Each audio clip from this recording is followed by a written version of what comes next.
Hello everyone, आप सभी लोगों का बौद्ध युक्ति क्लासेस में स्वागत है। जैसा कि कल हमने कटअप के बारे में कुछ आप लोगों को अपना शेयर किया था, अपना नॉलेज, और साथ ही साथ बहुत से बच्चों का पॉजिटिव फीडबैक आया।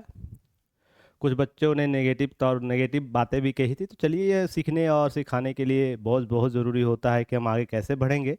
तो आज दूसरे वीडियो पर हम लोग देखेंगे कि 71वीं बीपीएससी मेंस में जो इसकी तैयारी के लिए क्या आवश्यक तत्व है, क्या आवश्यक है जो आप लोगों को इस दौरान करने की ज़रूरत है। जिनका सिलेक्शन इस बार प्रीलिम्स में होगा, तो उनको अपने मेंस में अधिक अंक लाने के लिए किन किन बातों को अभी से उस पर काम करने की आवश्यकता है, ताकि अधिक से अधिक अंक आए। और देखिए, प्रीलिम्स होता है कटअप को केवल क्लियर करने का माध्यम, जिससे आप कटअप क्लियर कर लेंगे, आपका सिलेक्शन हो जाएगा प्रीलिम्स के तौर पर, और उसका मेंस अगले राउंड में जाएंगे। पर मेंस में यह समस्या यह है, मेंस में आप जितना अधिकतम अंक लाइएगा ना, वो रैंक को डिसाइड करता है और अच्छे पद को प्राप्त होगा आपको इसमें। जितना कम अंक होगा कटअप के बाद भी, अगर आने के बाद भी आपका नंबर कम है, तो क्या होता है कि आप रैंक आपको अच्छा नहीं मिलेगा। तो ये बहुत ज़रूरी हो जाता है यह सेगमेंट मेंस के लिए, कि आप जितना लिख रहे हैं आपकी क्षमता किस अनुसार है, जिसका आकलन आपकी कॉपी में दिखेगी। सारी चीज़ें कॉपी में जो लिखा रहेगा वही आपका आकलन कराएगा, और यही आपको सिलेक्शन दिलाने का एक प्रथम सीढ़ी के तौर पर काम करेगा। तो चलिए शुरुआत करते हैं। बहुत ही सिंपल तरीके से समझने और समझाने का प्रयास किया हूँ, ताकि आप उन भटकाव के दौर से बच जाइए जो आपके आसपास या आपके माहौलों में देखने को मिल रहा है। तो सबसे पहले समझिएगा, कुछ की पॉइंट आपको ध्यान में रखना है। अगर इस की पॉइंट के आसपास अगर आप रहेंगे, तो यह मान के चलिए, लगभग मान के चलिए कि आपका मेंस जो होगा वो बहुत ही अच्छे नंबर को लेकर आएगा। अर्थात आपका नंबर जो होगा वो अच्छा होगा और बेहतर रैंक के करीब पहुंचा देगा। यह क्यों ज़रूरी है? यह मैं जहां भी पहले मैं काम करता था, उसके होलिस्टिक अपने एक्सपीरियंस के आधार पर, पर्सनल गाइड मैं करता हूँ बच्चों को, उसके आधार पर, और मैं मेंटरशिप लेता हूँ, उसमें भी आप ये सब चीज़ें मैं करवाता हूँ, जिसके आधार पर ये बोल सकता हूँ कि कम से कम आपको इस 5 की पॉइंट को पकड़ के चलना है। बाकी और भी एडिशनल हो सकता है, ठीक है ना, पर ये 5 को पकड़ के चलना है। सबसे पहले, मेन सिलेबस क्या है आप सभी को क्लियर होना चाहिए कि मेंस का सिलेबस है क्या। आपको ऐसे नहीं कि मेंस का सिलेबस में पेपर 1 जो जीएस का है, जीएस का 1 पेपर है, 2 है, फिर निबंध है, ये नहीं। जीएस आपके पूरे सिलेबस में बोल क्या रहा है, वो कहता क्या है, और जो प्रश्न आ रहे हैं वो उसमें पूछ क्या रहा है, ये आपको पता होना चाहिए। अगर ये कर लेते हैं, इस थीम को समझ लेते हैं कि बीपीएससी कह क्या रहा है सिलेबस के माध्यम से, तो आप बहुत ही कंसाइज हो जाइएगा और अपने प्रश्नों में बेहतर करने का निरंतर प्रयास करने लगिएगा। तो ये सबसे पहले आपको ये समझना है, मेन सिलेबस है क्या, ये समझने की जरूरत होगी। तो उस पर हम डिस्कस चर्चा आगे करेंगे। प्रश्नों का ट्रेंड क्या रहा है, सबसे इम्पॉर्टेंट है आपको यह समझना है कि जो प्रश्न आ रहे हैं पिछले कुछ विगत वर्षों में, तो उसमें ट्रेंड उसका क्या रहा है। अगर इस ट्रेंड को समझ जाइएगा, तो यह भी आपको आने वाले एग्ज़ाम में आपको बहुत आसान बना देगा आपका पेपर को। कितना भी टफ क्वेश्चन पूछे और कितना भी इजी क्वेश्चन पूछे, या 20 का इजी टू मॉडरेट रखे, उस स्थिति में भी आप अपने ट्रेंड को पकड़कर अपने बेहतर बेहतर उत्तर लेखन को बनाए रखिएगा। और यह इसलिए मैं कह रहा हूँ कि 17वीं जो बीपीएससी मेंस हुआ, उसमें कुछ बच्चों को जो मैं गाइड कर रहा था, लगभग 25-30 बच्चों को गाइड कर रहा था पर्सनल लेवल पर।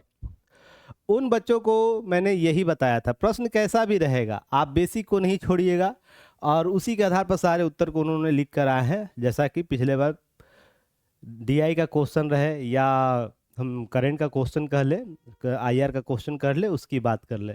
तो यह समझिएगा, ट्रेंड को समझना बहुत ज़रूरी है कि आपका ट्रेंड प्रश्नों का क्या चल रहा है, किस तरीके से वो फैक्चुलेट कर रहा है, किस तरीके से वो किसी टॉपिक को पिच कर रहा है, क्यों वो एग्ज़ाम में वो प्रश्न पूछ रहा है। ये सब सारे ट्रेंड को समझ जाएंगे तो आप बहुत ही आसान से चीज़ों को कंसाइज कर लीजिएगा अपने मेंस के लिए। तीसरा है, मेंस में स्कोर कैसे बढ़ते हैं।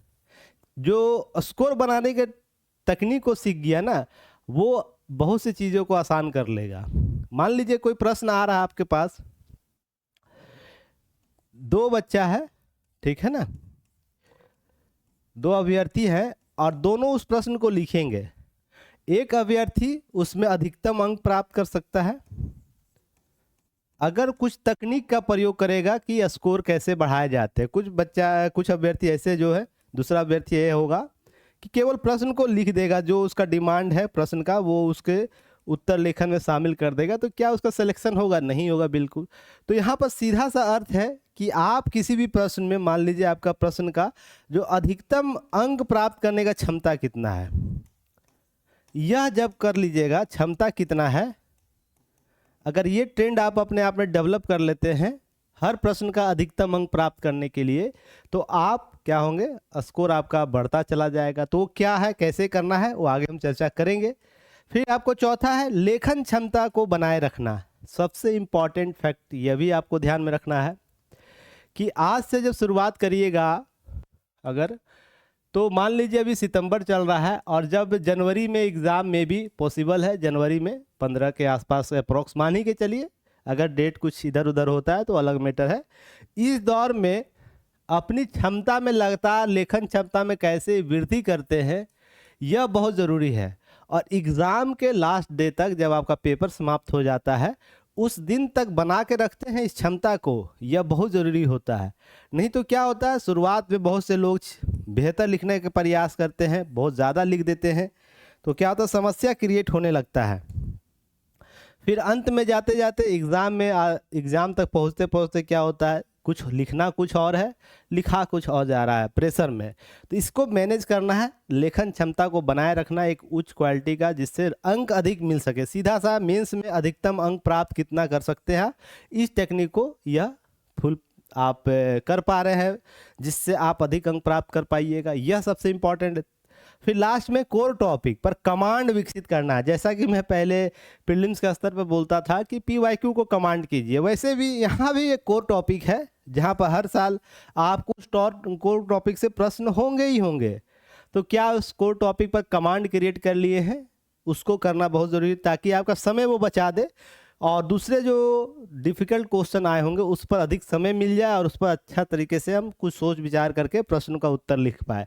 तो यह कोर कमांड पर विकसित करने के लिए जो है, कोर टॉपिक पर कमांड विकसित करने के लिए लगातार प्रयास करने की आवश्यकता है। ये 5 मेरा कोर टॉपिक है जो आपको की पॉइंट के तौर पर पकड़ कर रखनी है। बाकी एडिशनल जब क्लास होती है उसमें हम लगातार गूगल मीट के माध्यम से आप लोग से जब भी बात करते हैं उसमें डिस्कस करते ही हैं। मैं टू दी पॉइंट वास्तविकता की बात करता हूँ, इधर उधर की बात कम किया करता हूँ। रीज़न उसके पीछे है, आपका गोल्डन आवर चल रहा है और इस गोल्डन आवर में आपका सबसे यूटिलाइजेशन सबसे बेस्ट होना चाहिए। तो कुल मिलाकर देखिए सिलेबस, मेन सिलेबस यह है ना कि कुल 5 पत्र होते हैं, यानी पेपर 5 होते हैं, जिसमें से आपको समान हिंदी जो क्वालिफाइड नेचर का होता है न्यूनतम अंक प्राप्त करने होते हैं। इसका कोई झंझट नहीं है और इसका कोई ट्रेंड चेंज भी नहीं हो रहा है। तो आपको इसमें न्यूनतम अंक प्राप्त करने हैं जो जिसमें आपका सिलेक्शन अगले राउंड की सारी कॉपियां चेक होने लगेंगी। उसके बाद वैकल्पिक विषय है, पेपर 5 के तौर पर होता है, जो आपको आपके इच्छा अनुसार जो दिया गया BPSC में जो लिस्टेड है वैकल्पिक विषय, उसमें से कोई एक आप सेलेक्ट करते हैं। उसके बाद उसमें आपका वैकल्पिक विषय में 100 अंक है। यह भी ध्यान रखिएगा, केवल पासिंग मार्क है, केवल पास करना इसमें है। जो भी खेला है यह 3 सब्जेक्ट पर है, 900 कुल 900 नंबर में। ऐसी 900 नंबर में आपको अधिकतम अंक लाना है, जिसमें निबंध आपको 3 सेक्शन में होता है। सभी लोग जो नए अभ्यर्थी हैं आप लोग चाहिए कमेंट सेक्शन में लिखिएगा, इस पर स्पेशल एक वीडियो में बना दूंगा सिलेबस का क्या होता है, किस तरीके से कुछ कौन सा टॉपिक्स में शामिल होता है। फिलहाल हम बस इस संदर्भ को समझेंगे। 3 पार्ट का, तीनों 100-100 अंक के होते हैं और तीनों में से आपको बराबर अंक प्राप्त जो दिए हैं उसमें से अधिकतम अंक कितना ला सकते हैं। अगर आपका 180 स्कोर आपका यहाँ है 300 में तो बहुत अच्छा स्कोर माना जाता है, पर कोशिश करना है 200 तक पहुँचने का प्रयास करवाना है। अच्छा लेखन क्षमता लिखिएगा, लेखन के साथ लिखिएगा निबंध को, तो अंक बढ़ सकते हैं। अब यहाँ पर देखिए जो GS पेपर 1 है यह बहुत ही चैलेंजिंग विषय है, क्योंकि यहाँ पर देखिए एक हिस्ट्री होगा, एक आपको करंट अफेयर्स है और IR जिसको हम लोग बोलते हैं, और तीसरा DI होगा।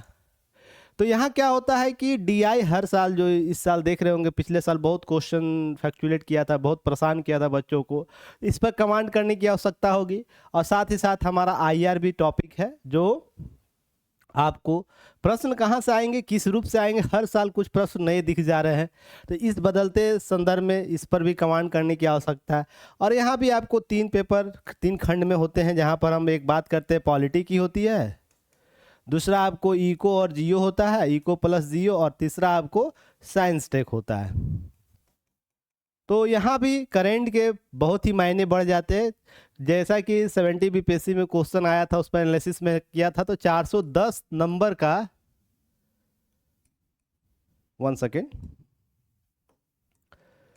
410 मार्क्स का करेंट रिलेटेड GS1 GS2 में आए थे। 410 नंबर का टोटल जो करेंट से रिलेटेड क्वेश्चन थे, जिसको उसके सब टॉपिक में शामिल करके पूछा गया था। तो बहुत ही मायने रखता है, तो इस पर भी हम अलग से कुछ चीज़ें बात कर लेंगे। फिलहाल सिलेबस आपका यही कह रहा है और इस पर ही आपको काम करना है। अब रहा बात ट्रेंड क्या रहा है, जैसे प्रश्नों का ट्रेंड क्या रहा है। तो जैसा कि जीएस जो समान अध्ययन आपका है, ये समान हिंदी, इसमें कोई ट्रेंड चेंज नहीं है। इसको क्या करना है, एग्ज़ाम से पहले आपको कम से कम 10-15 दिन पहले क्या करना है, जो इसका बेसिक चीज़ है, जैसे व्याकरण में है उसको एक बार देख लेना है, लोकोक्तियाँ देख लेनी है, कुछ शुद्ध वाक्य देख लेना है, या अर्थात कम PYQ को एक बार देख के अच्छे से जाइएगा। और उससे क्या होगा, जो पिछले साल पूछा हुआ क्वेश्चन है, संधि या समास इस तरीके से कुछ एक व्याकरण में पूछता है, उसको छोड़कर बाकी सारा एक बार देख लेना, प्रश्न आपके टैली हो जाएगा, पास मार्क आ जाएगा। रहा निबंध का, तो निबंध में कुछ प्रश्न है जो पेपर में या तो विधानसभा में कुछ चर्चाएं होती हैं, वहाँ से डायरेक्ट एक टॉपिक उठा दिया जाता है। कुछ ऐसे प्रश्न होते हैं जहाँ से आप निबंध में आपको पेपर से डायरेक्ट देखने को मिल रहा है। तो आपको क्या करना है, पेपर पर ध्यान रखना है, और कल से न्यूज़पेपर एनालिसिस भी स्टार्ट कर दूंगा, तो उसको अच्छे से कवर करके चलना है। और ध्यान रखिएगा, इसमें जब पेपर तीनों पार्ट का लोकोक्तियाँ का है, जो तीसरा खंड है लोकोक्तियों का, तो ध्यान रखना है, इस पर हम लोग कुछ आप लोगों को लोकोक्तियों का सीरीज देते हैं, जिसको अच्छे से पढ़ कर जाना। हमारे माटी, बिहार के माटी में किस प्रकार की लोकोक्तियाँ चल रही है क्षेत्रीय स्तर पर, और उसका क्या महत्व है हमारे जीवन में, उससे संबंधित आपको प्रश्न यहाँ से पूछे जाते हैं। तो इस तरीके से निबंध में कुछ ट्रेंड ज़्यादा नहीं बदला है, पर ध्यान रखिएगा ट्रेंड में भी कुछ बदलाव हो सकते हैं, हर बार हो रहा है तो यहाँ भी बदलाव होगा। अब जैसे समान अध्ययन में बहुत सा GS पेपर 1 में मेंस का बहुत बदलाव देखने को मिला। जैसे DI में सबसे पहले हम बात कर ले, DI में ही बदलाव देखने को मिला। कुछ क्वेश्चन ऐसे थे जो लॉन्ग टर्म के थे, लॉन्ग क्वेश्चन बना के दिए गए थे, 2 फ्लो चार्ट बना के दे दिया गया था, उसका सॉल्यूशन निकालना था। तो वो टाइम, विद इन टाइम में कैसे कवर किया जा सकता है, उस पर हम लोग क्लास के दौरान, गूगल मीट के दौरान चर्चा करते हैं। तो यह DI पर हमें कमांड करना है। लगातार हम लोग बात भी करेंगे, जिसमें हम लोग 12 टेस्ट आप लोग को दे रहे हैं रेगुलर बेसिस पर, जिसका गूगल मीट के माध्यम से क्या होगा, गूगल मीट के माध्यम से हम लोग क्या करते हैं, क्लास करवाते हैं, ताकि आप रियल टाइम पर उसका सॉल्यूशन निकाल सकें। टेस्ट इसका जितना भी होगा सब गूगल मीट पर लाइव हम लोग लेते हैं, ताकि आप DI के बदलते ट्रेंड को हम लोग रियल टाइम पर आपका क्या कर रहे हैं, उसका सॉर्ट आउट कर पाए। ऐसा नहीं कि आपको क्वेश्चन दे दिया और आप बनाइए बैठ के, और कहाँ से बना रहे, कैसे बना रहे, ये नहीं कि हम लोग गूगल मीट के माध्यम से आपको देते हैं क्वेश्चन, वहीं पर आपको लाइव वीडियो के माध्यम से देखकर आपका सारा सॉल्यूशन निकालते हैं। अब यहाँ बात है कि समान अध्ययन का जो और भी पार्ट है, जिसमें हम बात करते हैं हिस्ट्री का, जो है भारतीय इतिहास और जो हमारा सांस्कृतिक आधुनिक भारत का इतिहास प्लस हमारा जो बिहार का संस्कृति, उसके बारे में प्रश्न पूछता है। इसमें ज़्यादा ट्रेंड चेंज नहीं हुआ है, बस क्या है, प्रश्नों की संख्या को कुछ बढ़ा दिया था। प्रश्नों की संख्या, ध्यान रखना, प्रश्नों की संख्या बढ़ा दिया गया था। तो उसको कैसे हम लोग विद इन टाइम में इसको कवर कर सकते हैं, इस पर हम लोग अलग से चर्चा करेंगे जब क्लासेज स्टार्ट होंगी वहाँ पर ध्यान यह रखना है कि प्रश्न का ट्रेंड ऐसा है कि प्रश्नों की संख्या पर विशेष रूप से महत्व देते हुए आपको अपने निर्धारित समय में सारे प्रश्नों को सॉल्व करना है। सबसे इम्पॉर्टेंट है इसका करंट अफेयर, जो IR पार्ट है, यह बहुत ही परेशान किया बच्चों को। हालांकि जो मैंने गेस किया था उसमें बस एक क्वेश्चन नहीं लड़ा था पिछले बार, जिसमें दिल्ली विधानसभा चुनाव की बात हुई थी। बाकी जो भी क्वेश्चन थे वो गेस ही क्वेश्चन से आए हुए थे। इसका वीडियो मैंने युक्ति IAS पर पहले से भी बना रखा है, जो बच्चे पुराने वो जाके वहाँ से देख सकते हैं, नहीं तो मैं लिंक शेयर कर दूंगा।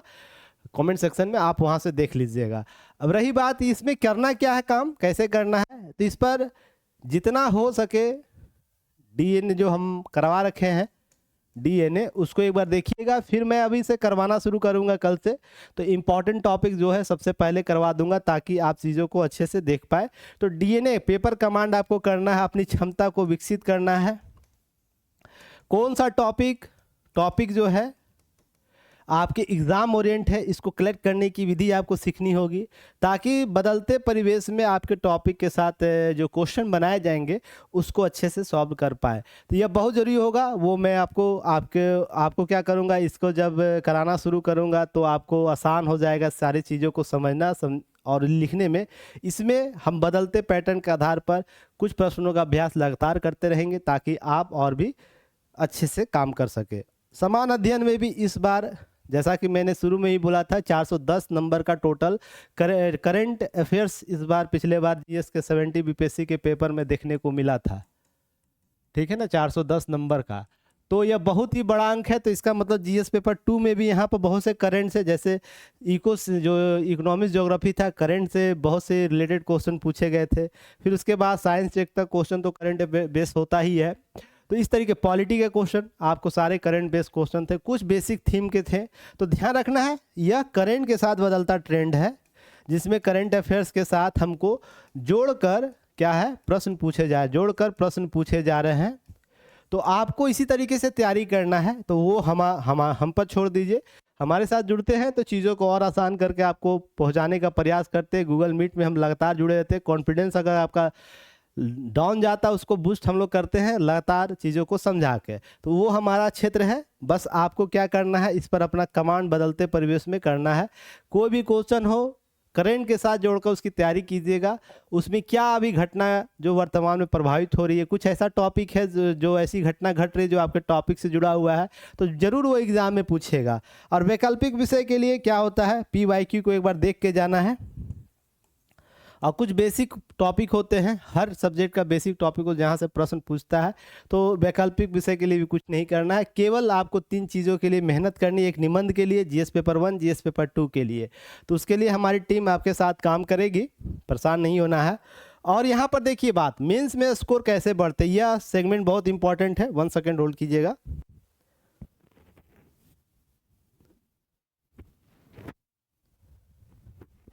चलिए, मेंस में स्कोर कैसे बढ़ते हैं, तो सबसे पहले ध्यान रखिए कुछ चीज़ों को कि टू द पॉइंट अप्रोच लेखन शैली होनी चाहिए। अब ऐसा नहीं कि प्रश्न कुछ और पूछ रहा है, उत्तर कुछ और किसी संदर्भ में लिख रहे हैं, या आपके पास कंटेंट नहीं है तो कॉपी भर दे रहे हैं, तो बाद में यह दावा कीजिएगा सर हमने तो कॉपियाँ पूरा फुल करके आया तो क्या नंबर यहाँ से मिलेगा, नहीं। या उस टॉपिक पे आपको बहुत अधिक जानकारी है, किसी टॉपिक में अधिक जानकारी है, फिर भी आप कुछ ऐसी चीज़ें लिख के आ रहे हैं जो प्रश्न का अप्रोच है ही नहीं, प्रश्न का डिमांड है ही नहीं। तो क्या होता है, आपको तो लगता है कि मैंने लिख कर आया 3 घंटा, पर वो अंक अधिक नहीं दिलाता, औसत अंक दिला देता है, जिसके कारण आपको क्या होता है, नंबर आपको कम मिलना शुरू हो जाता है। और यह प्रत्येक प्रश्न में अगर ये टेंडेंसी अपना लिए आप लोग, या वो प्रवृत्ति अपना लिए, तो यह मान के चलिए कि आपका मेंस खराब हो जाएगा। तो क्या करना, टू द पॉइंट जो है अप्रोच को डेवलप करने के लिए लगातार उन चीज़ों पर आपकी दृष्टि होनी चाहिए जो हमारी टीम और मैं खुद जब आप लोगों को गाइड करता हूं तो वहाँ देखता हूं कि ये टू द पॉइंट अप्रोच क्या होता है, कि किस रूप से प्रश्न का शैली बदल रहा है, डिमांड क्या है, उसके अनुसार उत्तर लिखा गया है या नहीं, उस चीज़ को हम लोग देखते हैं। दूसरा है फ्लो चार्ट, डायग्राम आदि का प्रयोग उपयुक्त रूप से होनी चाहिए।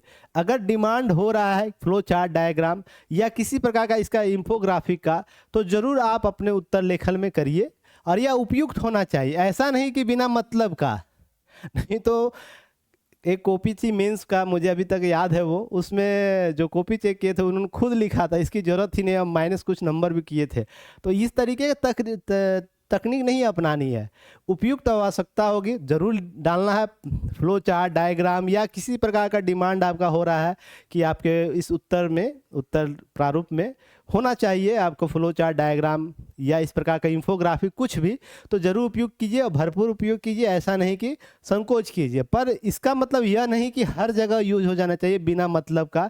जैसे एग्जाम्पल के तौर पर अगर आपसे प्रश्न पूछ दिया है भारत की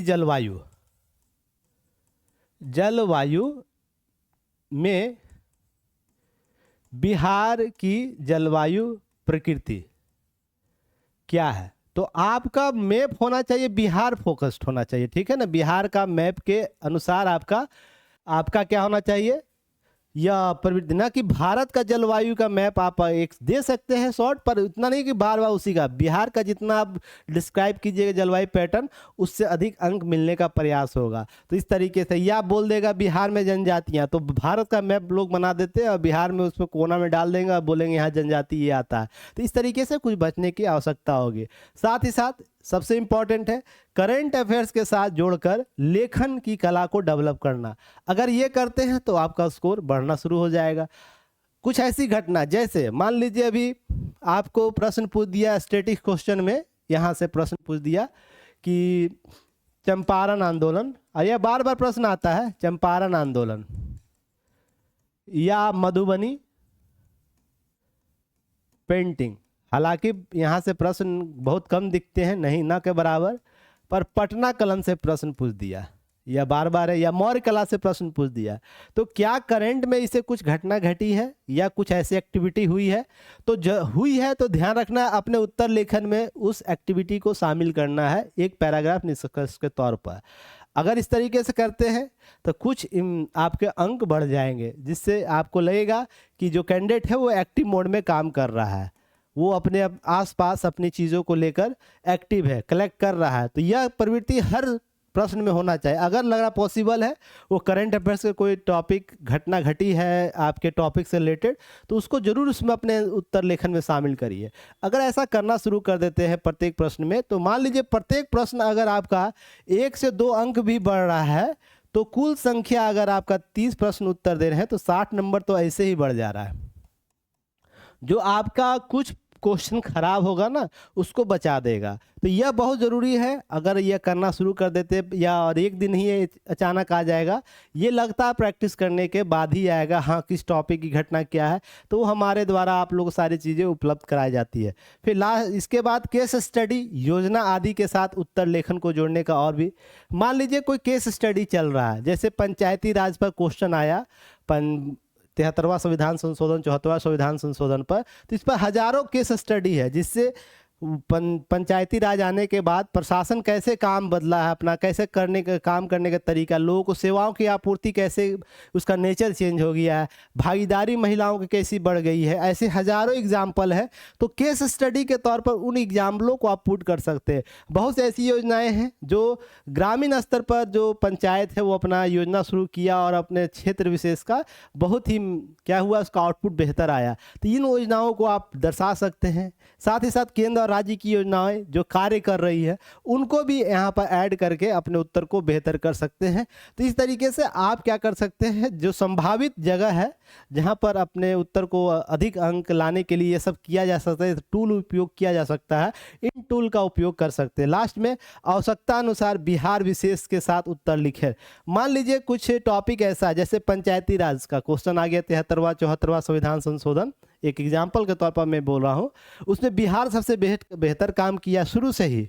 जब से बिहार इसमें महिलाओं को आरक्षण को लेकर बात कर ले या उसकी सहभागिता में, फिर आपको जीविका के माध्यम से, तो यह सब आप क्या कर सकते हैं, आवश्यकता अनुसार टॉपिक में आप बिहार का रेफरेंस दे सकते हैं।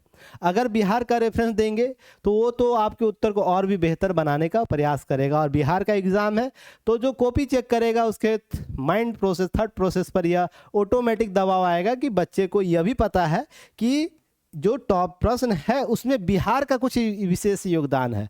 तो यह भी आप करने की कोशिश करिएगा। इससे मैक्सिमम मान के चलिए आपका हर क्वेश्चन में 1 से 2 अंक, 3 अंक बढ़ोतरी कर देगा और आपको पता भी नहीं चलेगा कि अगर मेरा अंक भी बढ़ा है, मान लीजिए किसी क्वेश्चन में आपको 19 नंबर मिल रहा है लॉन्ग क्वेश्चन में, अगर आप ये पैटर्न अपनाते हैं, सारे टूल्स को अपनाते हैं, तो यही आपको 22-23 कर देगा। अगर आपको अधिकतम अंक मिल रहे हैं 24-25 मिल रहा है, 27 मिल रहा है, तो ध्यान रखिएगा उसमें 2-3 और अंक बढ़ा दिए, और ये प्रत्येक प्रश्न में होने लगा तो आप 30 प्रश्नों का उत्तर टोटल एग्जाम में दे रहे हैं मान के चलिए, तो आपका 60 नंबर तो ऐसे ही बढ़ जाएगा। तो आप सोचिए, आपको बिना मेहनत किए हुए लगातार अपने लेखन क्षमता में एक थोड़ा सा पाथवे चेंज कर देने मात्र से क्या होगा, आपका उत्तर में अधिकतम अंक आने का प्रयास हो जाए, अधिकतम अंक आने का चांसेस बढ़ जाएगा। तो इन सारी चीज़ों को करना है, लगातार करना है, उस पर हम लोग काम करेंगे। फिर लेखन क्षमता को बनाने कैसे रखना है, हम कैसे बना के रखें, सबसे बड़ी समस्या है आज से लेकर एग्ज़ाम तक कैसे बना के रखें। तो इसके लिए कुछ टूल्स है, कुछ प्रैक्टिस है जिसको करने की जरूरत। जैसे रेगुलर आंसर राइटिंग आपको करना है, आज से गांठ मान लीजिए। जिनका प्रीलिम्स हो रहा है, जिनका नहीं भी हो रहा, वो जो 1-2 नंबर जो कटअप मैंने कल बताया था उससे 1-2 नंबर और आप कर लीजिएगा नीचे रीज़न कि कुछ क्वेश्चन गलत हुए जिस पर काम चल रहा है, उस पर मैं एक अलग वीडियो बनाऊंगा।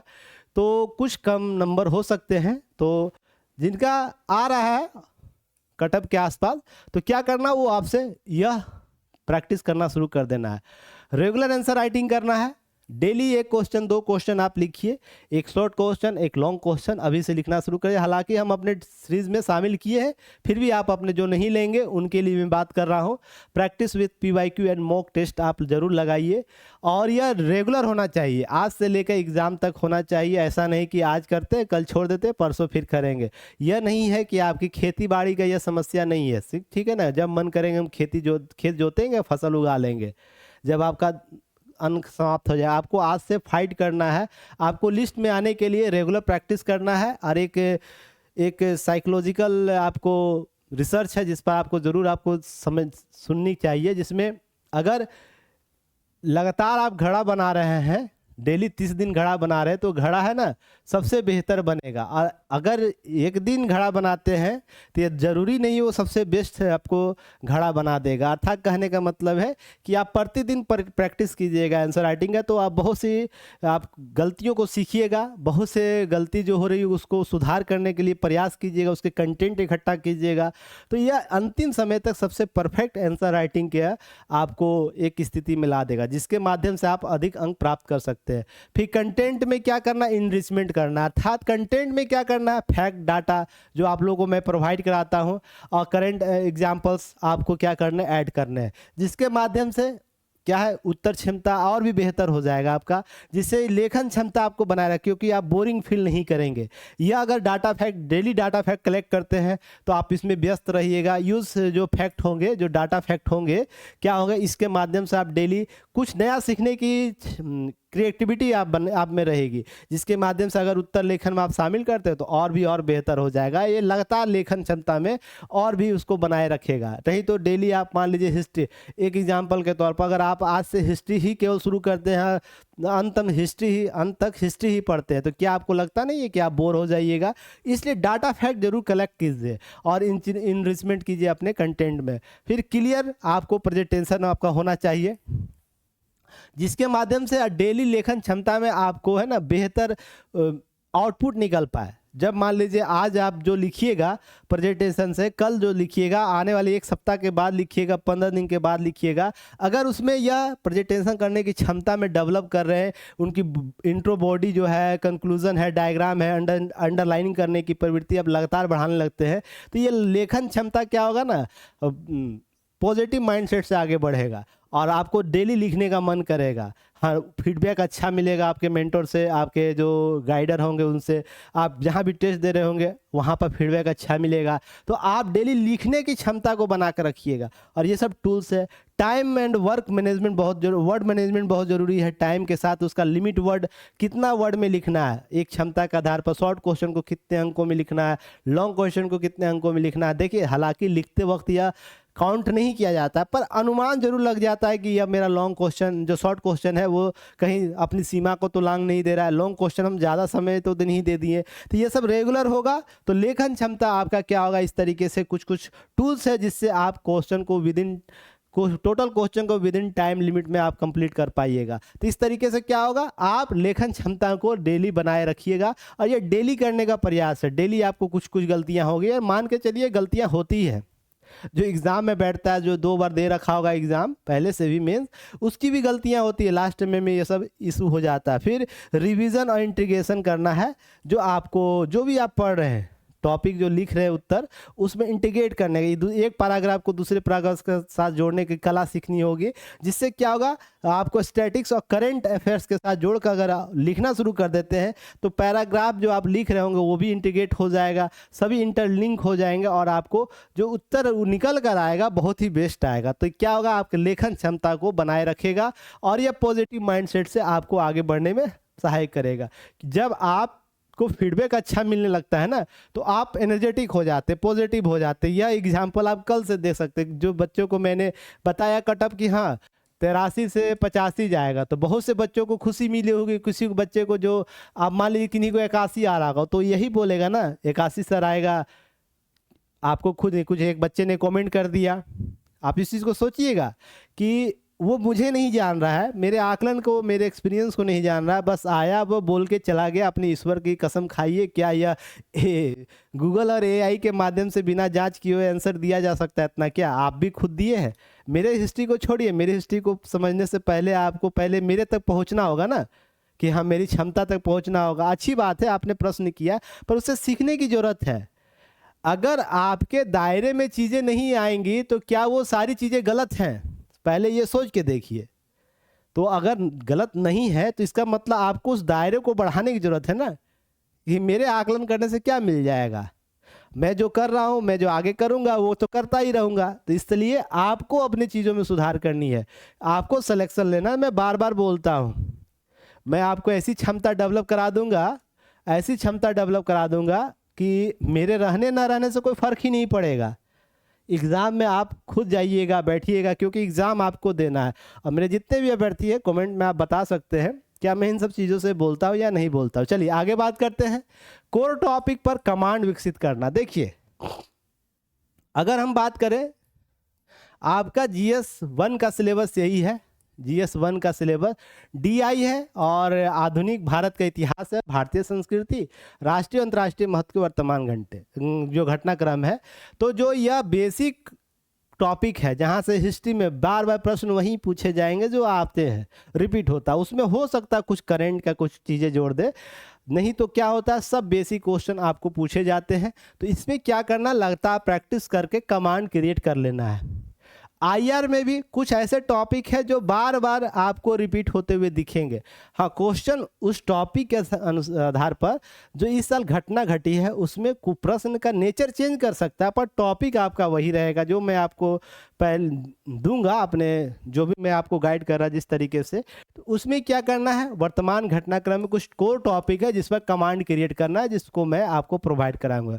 DI का डेली 1 क्वेश्चन आपको प्रैक्टिस करना अभी से ही है, ठीक है ना। आप हमसे जुड़े या नहीं जुड़े, फिर भी क्या करना है, DI का डेली क्वेश्चन आप प्रैक्टिस कीजिएगा।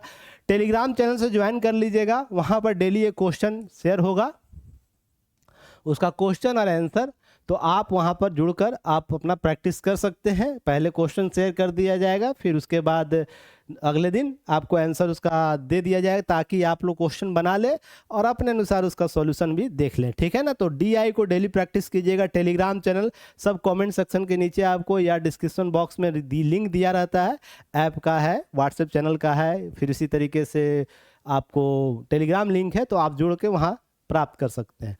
फिर भारतीय राज्य व्यवस्था पॉलिटी में देखिए, अगर आप करेंट को अच्छे से कवर कर रहे हैं तो क्या होगा, आप पॉलिटी में भी अधिकतम अंक प्राप्त कर सकते हैं। ये दोनों रिलेटेड है, IR और हमारा पॉलिटी। तो उस पर हम लगातार DNA के माध्यम से जो डेली न्यूज़पेपर एनालिसिस कराएंगे उसके माध्यम से, प्लस गूगल मीट के माध्यम से आपको सारी चीज़ें कंप्लीट कराएंगे। तो इसमें जो कोर टॉपिक है, जैसे राष्ट्रपति से प्रश्न पूछेगा तो पूछेगा, मौलिक अधिकार से प्रश्न पूछेगा तो पूछेगा ही, सर्वोच्च न्यायालय के हालिया निर्णयों से प्रश्न पूछेगा। तो इस प्रकार के कुछ कोर टॉपिक है जो मैं आप लोगों को दूंगा, जिसके माध्यम से आप चीज़ों को लगातार उस पर प्रैक्टिस करना है, लिखना है, उसके कुछ कंटेंट इकट्ठा करना, उसमें कुछ डाटा फैक्ट ऐड करने, उसके उत्तर लिखना शुरू कर देना है। भारतीय अर्थव्यवस्था और भूगोल, इसमें इको ज्योग्राफी में ध्यान रखिए, हाल की गतिविधियाँ जिसमें हमारे रोज़मर्रा की ज़िंदगी को बेहतर बनाया है, उसमें किस तरीके से इसका उपयोग हो सकता है, उससे प्रश्न आपको ज़्यादा पूछे जाते हैं। वैसे ही साइंस टेक में भी हमारे रोज़मर्रा की ज़िंदगी को किस रूप से साइंस टेक ने एक इजी आसान बनाया है, उससे प्रभाव क्षेत्र को और भी आसान कर दिया है, उससे प्रश्न पूछे जाते हैं। तो कुछ कोर टॉपिक है, हर सब्जेक्ट के कोर टॉपिक है, तो क्या करना है, कलेक्ट करना वो कोर टॉपिक का, और उस कोर टॉपिक पर कमांड विकसित करना, उसका PYQ देख लेना है, साथ ही साथ उससे कुछ करंट अफेयर्स, कुछ करंट की घटनाएं हुई, समसामयिक घटनाएं, उसको क्या करना है, इकट्ठा कर लेना, और उसके बाद कमांड बार बार लिख के आंसर लिख कर अपना कमांड क्रिएट कर लेना है। अगर ये कर लेते हैं तो ध्यान रखिएगा, जो 900 का क्वेश्चन आपका अंक का है ना, यह कम से कम 50% आपको आसान बना देगा। 50% में बोल रहा हूँ, और इस आंकड़े को इसलिए मैं बोल रहा हूँ क्योंकि यह मैं पिछले 5-6 सालों से यह विभिन्न प्लेटफॉर्म पर देखा हूँ, करवाया हूँ, तभी मैं बोल रहा हूँ। यह 50% आपका क्या करेगा, अगर कमांड विकसित कर लेते हैं ना कोर टॉपिक पर, आसान कर देगा अंक को लाने में। और उसके लिए लगातार प्रयास करना है, उसके लिए हम आपको गाइड करते रहेंगे, हमारी टीम गाइड करते रहेगी, तो इस चीज़ को समझना है। तो देखिए हम आप लोग के लिए क्या लेकर आए हैं। तो 71 BPSC के लिए जो हम लोग complete mains and strategy bilingual लेकर आए 2.0, जिसमें हिंदी इंग्लिश दोनों माध्यम से होगा, जिसमें लोग मॉडल आंसर आप लोगों को दे रहे हैं, साथ ही साथ आप लोगों को क्या दे रहे हैं, ऐसे और टेस्ट का गाइडेंस भी आप लोगों को लाइव के माध्यम से देंगे, साथ ही साथ स्पेशल फोकस DI और करंट पर देंगे। टोटल हम लोग का आंसर कितना होगा, डेली आंसर राइटिंग टेस्ट कितना होगा, 70 होगा, जिसमें हम लोग बात करेंगे हिस्ट्री के 10 टेस्ट है, पॉलिटी के 10 टेस्ट, साइंस टेक के 5, ज्योग्राफी के 5, इकोनॉमिक्स के 4, करंट अफेयर्स के 12, DI के 12, ऐसे के 12। तो यह 12 टोटल टेस्ट होंगे, जिसमें शेड्यूल आपको कल तक दे दिया जाएगा, जिस पर हम लोग चर्चा कर लेंगे। साइंस सेक्शनल जो टेस्ट है आप लोगों को 9 टेस्ट रहेगा, और FLT टेस्ट होगा, GS के 2, FLT फुल लेंथ टेस्ट जिसे हम लोग बोलते हैं।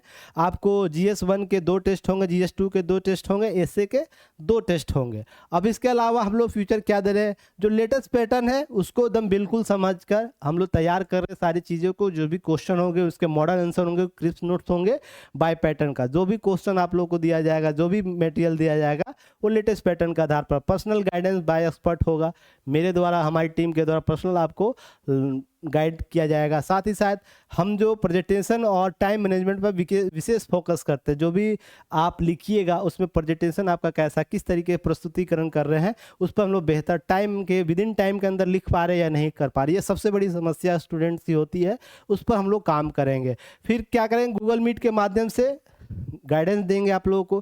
कभी भी ऐसी लगे कि नहीं बच्चे का क्या हो रहा है, समस्या हो रहा है लिखने में, या इस तरीके कुछ और भी प्रॉब्लम क्रिएट हो रहा है जिसके माध्यम से उसके उत्तर लेखन को प्रभावित कर रहा है, डाटा फैक्ट को समझने में, तो इसके लिए गूगल मीट रेगुलर हम लोग आप लोग के लिए अकॉर्डिंग करेंगे। फिर क्रिस्प नोट्स और जो कोर टॉपिक है, ऐसे है, करंट अफेयर्स डाटा, वो सारा अवेलेबल आपको कराएंगे ताकि आप चीज़ों को और भी बेहतर कर पाएंगे। अगर कोई भी क्यूरी हो तो दिए गए नंबर से आप जरूर कॉन्टैक्ट कर लीजिएगा, बात कर लीजिएगा, और हमारे वेबसाइट पर विजिट कर लीजिएगा। एपी की लिंक आप लोग को अवेलेबल कराया गया है, कमेंट सेक्शन में जाइएगा, वहाँ सारा लिंक है, ऐप डाउनलोड कर सकते हैं, चीज़ों को प्राप्त कर सकते हैं। और हमें ज़रूर फॉलो कीजिएगा, लाइक कीजिएगा, शेयर कीजिएगा, सब्सक्राइब कीजिएगा, ताकि और भी हम लोग आगे आपके साथ बेहतर होकर उभर कर सामने आ पाए और आपको गाइड कर पाए। तब तक के लिए चलिए धन्यवाद, फिर एक नए टॉपिक के साथ कल मिलेंगे। जय हिंद।